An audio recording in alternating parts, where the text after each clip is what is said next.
Monsieur le secrétaire général de l'Alliance de la Renaissance nationale, Dr Olivier Boulingui Moussirou, Mesdames et Messieurs les membres du Conseil politique de l'ARENA, militantes, militants, Mesdames et Messieurs de la presse, très chers sympathisants, chers compatriotes. Le 18 août 2023, le Conseil politique de l'Alliance pour la Renaissance nationale, fort de 2/3 de ses membres, convoqua conformément au statut de notre formation politique qui dispose, en son article 18, entre autres, que le Congrès investit le candidat soutenu par l'ARENA à l'élection présidentielle de la République. Le Congrès se réunit tous les 4 ans sur convocation du président du parti et peut être réuni en session extraordinaire à l'initiative soit du président du parti, soit de 2/3 des membres du Conseil politique. Dans ce cas, le Conseil politique décide des modalités et des délais d'organisation du Congrès extraordinaire. L'ordre du jour de ces assises fut la gouvernance du parti, le choix du candidat à l'élection présidentielle du 26 août 2023. S'agissant de la gouvernance du parti, compte tenu du bilan jugé négatif de l'ancien président, les congressistes ont procédé par vote au choix du nouveau président du parti. C'est donc depuis ce jour, le jeudi 18 août 2023, que Simplice Ibwanga a été hissé par les militantes et les militants de l'ARENA à la tête de cette formation politique. Je conduis donc le bateau ARENA par la souveraineté des militantes et des militants du parti. Quant au choix du candidat à soutenir l'élection présidentielle d'août 2023, compte tenu du nouveau corpus électoral de l'époque, la formule du bulletin unique a conduit les congressistes à ne pas pouvoir soutenir un candidat à la présidentielle du fait que le parti avait investi 2 candidats aux élections législatives. Chers compatriotes, le 5 septembre 2023, par voie du Conseil de justice, nous avons déposé au cabinet du secrétaire général du ministre de l'Intérieur, assurant l'intérim du ministre, les conclusions du congrès de l'ARENA tenu le 18 août 2023, conformément à la loi numéro 16/2011 du 14 février 2012, portant modification de la loi numéro 24/96 du 6 juin 2096 à son article 23, relative aux partis politiques qui dispose. Toute modification majeure intervenue au niveau des structures et des programmes d'un parti politique, notamment sur la dénomination des statuts, les règlements intérieurs, le siège, l'emblème ou le logo, des organes dirigeants, dont doit être notifié pour information au service compétent du ministère de l'Intérieur dans un délai maximum de 15 jours à compter de la date de la modification concernée. Cette notification donne lieu à la délivrance d'un récépissé. Le 14 septembre 2023, après la nomination du ministre de l'Intérieur et de la Sécurité, nous avons une fois de plus déposé les conclusions, y compris les pièces irrélatives du Congrès au cabinet de ce dernier et sollicité par la même occasion, une fois de plus, l'établissement du nouveau récépissé.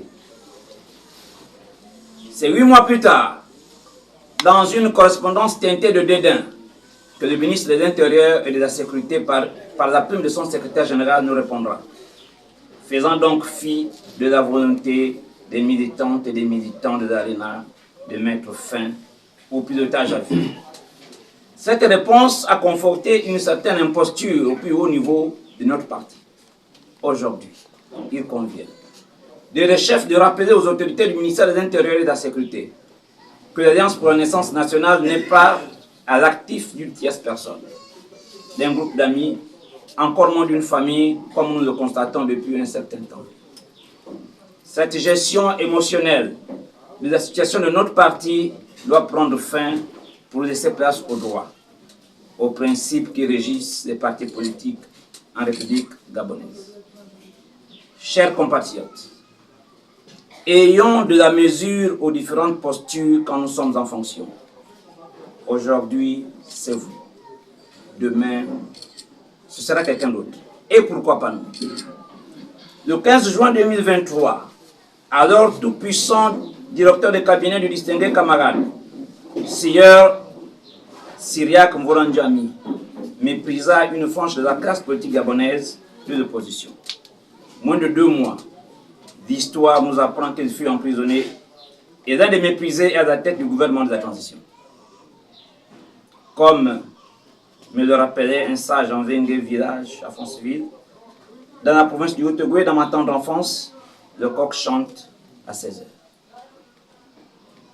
Chers compatriotes, permettez que je vous partage le témoignage de Charles Deboudé, leader politique en Côte d'Ivoire. Moi, la vie m'a parlé. On n'est pas fort à vie. On n'est pas toujours fort. Moi, j'ai dormi à même le sol, en prison à la Desté. Moi, Deboudé. Moi, j'ai entendu un passeport pendant 12 mois.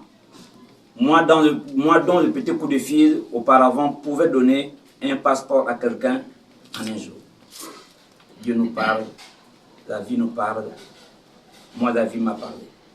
Ce qui continue de se bomber la poitrine, le pouvoir de l'homme a un début et une fin.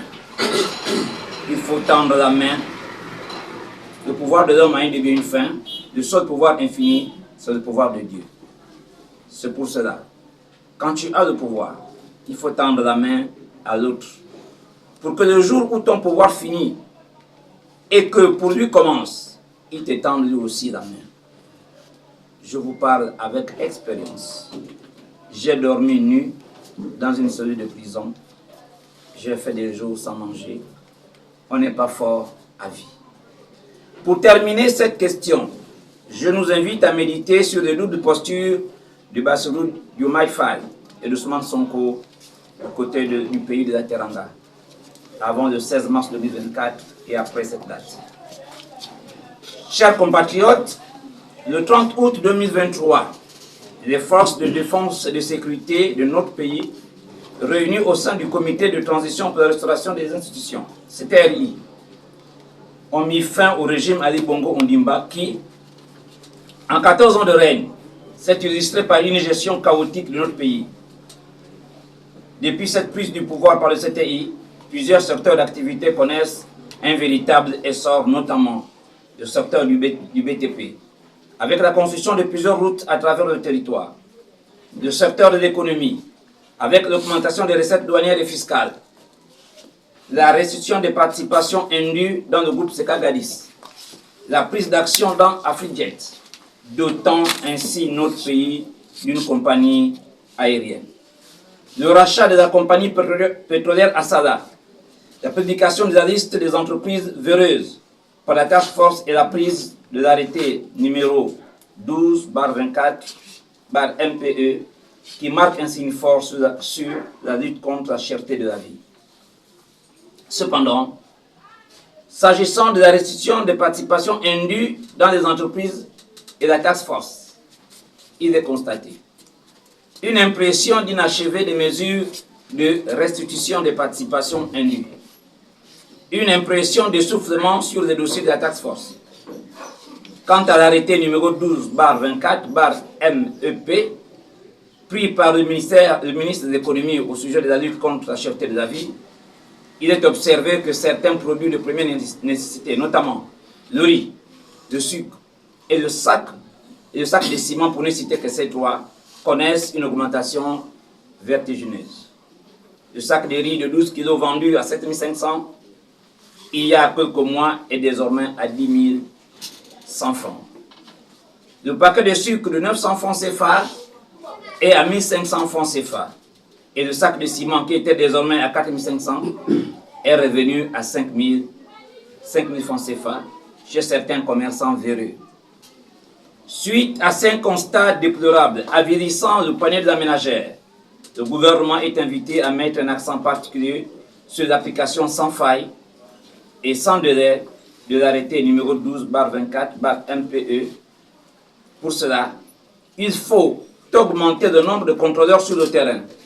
Et cela passe nécessairement par la dotation des postes budgétaires au ministère du Commerce et l'octroi du matériel roulant pour une intensification plus accrue des contrôles stricts et réguliers auprès des opérateurs économiques. Chers compatriotes, à la vie chère, un autre goulot d'étranglement s'ajoute, celui du chômage des jeunes. Les indicateurs économiques, notamment la Banque mondiale, nous apprend que son taux est de 37% dans notre pays. Par cupidité,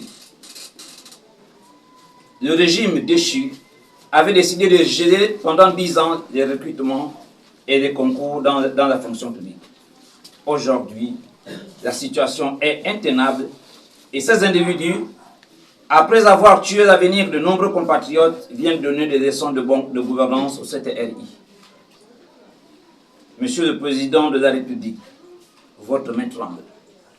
La place de ces individus est à la prison centrale de Libreville. Depuis la prise du pouvoir par le général de brigade Brice Clotaire Odeguingema, un accent particulier est mis pour donner la dignité à de nombreux compatriotes. Plusieurs postes budgétaires ont été attribués dans plusieurs secteurs d'activité. Nous citons quelques secteurs. Éducation, 1200 postes budgétaires. Santé, 1200 postes budgétaires.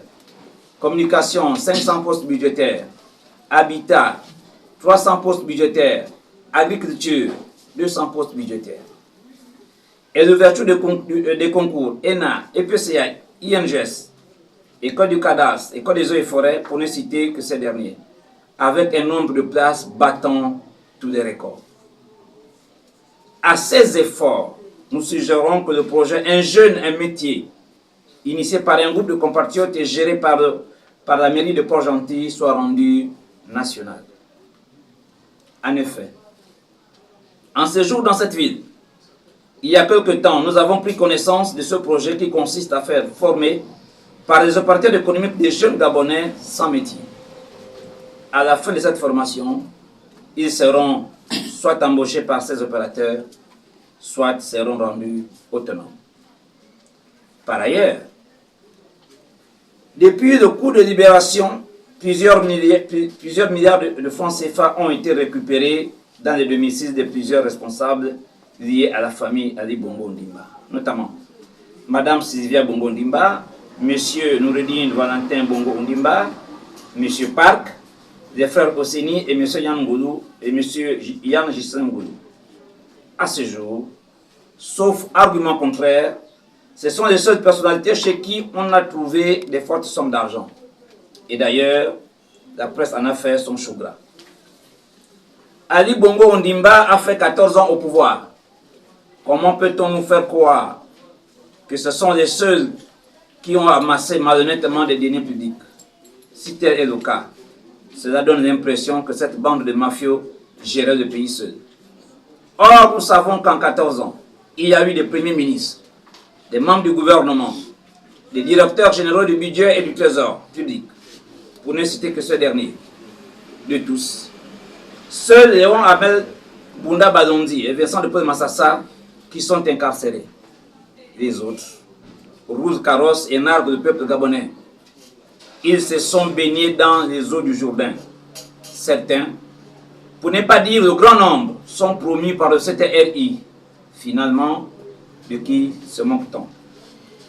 A-t-on besoin d'un siècle pour faire au peuple gabonais le point de cette opération de récupération des fonds dans les mains de ces criminels économiques? Chers compatriotes, au fur et à mesure que la transition prend de l'âge, nous observons que le CTRI se transforme en un Jourdain. Nos bourreaux d'hier, comme Naman, sont lavés et purifiés. Tel un prêtre catholique, le président de la transition absout leurs péchés pour en faire des nés de nouveau. La transition s'entoure de ces nés de nouveau et installe en même temps la parentocratie, la transformant ainsi en un bal de copains et coquins, ce qui dilue l'effort du 30 août 2023. D'où la question oratoire de plusieurs compatriotes. Le CTRI a-t-il vocation de transformer les institutions de la République ou de perpétuer le système Bongo-PDG? Dans la quasi-totalité des provinces, toute la classe dirigeante est issue des cadres du PDG ou des anciens cadres de ce parti. Et cela donne l'impression qu'ils sont les seuls capables de gérer la République. Vous nous diriez sûrement que l'on ne peut bâtir un pays en mettant une expertise connue dans la poubelle. Mais nous vous dirions aussi que notre pays regorge dans tous les secteurs d'activité des cadres capables de vous accompagner dans vos projets qui consistent à donner à notre pays une économie solide et à lui rendre sa dignité volée par ses nés de nouveau. Il vous suffit de faire le tour du propriétaire. Un dosage savant de toutes les intelligences est encore possible. Chers compatriotes, nous ne sommes pas des ingrats envers le CTRI. Le Comité pour la transition et la restauration des institutions nous a libérés des griffes du PDG et de ses alliés. Mais de grâce, ne nous ramenez pas dans la situation antérieure, Sodome et Gomorrhe, causée par celle de nouveau transformés en agneaux loups. En dépit de certains griefs, nous avons le devoir de mémoire de vous soutenir, car votre action sacrificielle du 30 août 2023 pour la nation mérite aujourd'hui et demain une reconnaissance éternelle. Chers compatriotes, nous constatons que plusieurs compatriotes se prononcent déjà sur le référendum à venir dans notre pays. L'ARENA et son président invitent les uns et les autres à la prudence. Les positions extrémistes sont en général source de conflits. Surtout que ce sujet, la nouvelle constitution n'est pas encore rendue publique. Nous estimons que le oui sera oui et le non sera non lorsque nous la dirons. Comme aimait dire ma grand-mère, ce sont les mauvaises femmes qui font en sorte que les hommes se mettent à cuisiner. Aux militants et aux nombreux sympathisants de l'ARENA, notre parti a traversé une tempête, mais comme tout aigle, nous avons survécu à celle-ci. C'est désormais du passé. L'heure est à la mobilisation des troupes. Militantes, militants, très chers sympathisants, ce 13e anniversaire placé sous le sceau de la mobilisation et de la conquête du territoire nous permet aussi de lancer un appel solennel de militantes, aux militants et aux sympathisants qui ont été fragilisés par ces derniers événements malheureux, de regagner la maison des aigles. C'est ensemble que nous sommes forts. Mesdames et messieurs, les membres du Conseil politique, vous avez la lourde charge de parcourir les sentiers, les pistes et les routes pour vendre notre offre politique aux populations gabonaises. Pas un seul coin du Gabon sans la présence de l'aigle. Nous devons cesser de faire la politique spectacle et des réseaux sociaux pour faire place à l'action sur le terrain. Seul le terrain est notre gouvernail. À l'heure des grands ensembles, il nous faut nous organiser avec les compatriotes qui ont la même vision de notre chère patrie. Nous en avons besoin. 2025 sera pour tous. Personne ne nous empêchera d'aller à Canaan. C'est pourquoi le Conseil politique réuni en séance ordinaire a donné quitus au président de vous annoncer l'adhésion de notre parti politique à la plateforme politique Vision 2027.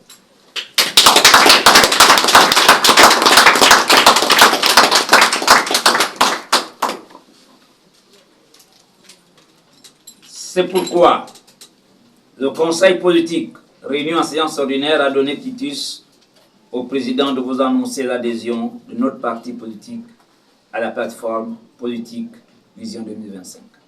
Ensemble, nous comptons travailler, main dans la main, pour l'avenir de notre mère patrie. Nous savons que la tâche est ardue, mais nous sommes forgés au moule du travail bien fait. Ensemble, nous y arriverons. Je vous remercie.